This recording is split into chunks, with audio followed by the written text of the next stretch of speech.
திரு எடப்பாடி பழனிசாமி கூட சொன்னார், குதிரை பேரம் நடக்குது தமிழ்நாட்டில் அப்படின்னு சொன்னாரு. அதன் வெளிப்பாடு அவங்க போனதை எடுத்துக்கலாமா? நிச்சயமாக குதிரை பேரம் தான் நடத்தி இதாகுதுங்க.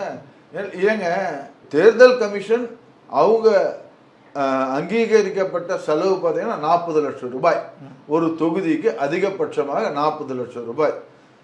நம்ம அதே வச்சுக்கோங்களேன், 40 லட்சம் ரூபாய் நீ செலவு பண்ணிட்டு யாருன்னா ஒருத்தவங்க பைசா, அப்ப இவங்க வந்து 40 லட்சம் துச்சமா போடுறோம், அவ்வளோ பெரிய இவங்க வந்து செல்வந்தர்களா, அவ்வளோ பெரிய தனவான்களா, அந்த 40 லட்ச ரூபாய்க்கு மேல 10 மடங்கு அவங்களுக்கு வரக்கூடிய ஒரு வாய்ப்பு இருக்கும்.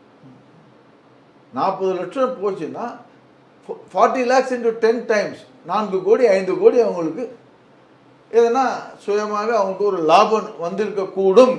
இதுதான் குதிரை பேரம். இல்லைன்னா யாருன்னா விட்டு போவாங்களா? நாங்க வந்து ரிசைன் பண்றதுக்காக நீங்க வந்து தேர்தலில் நின்றீங்க, அப்படின்னா நின்றுருக்கவே வேண்டாமே.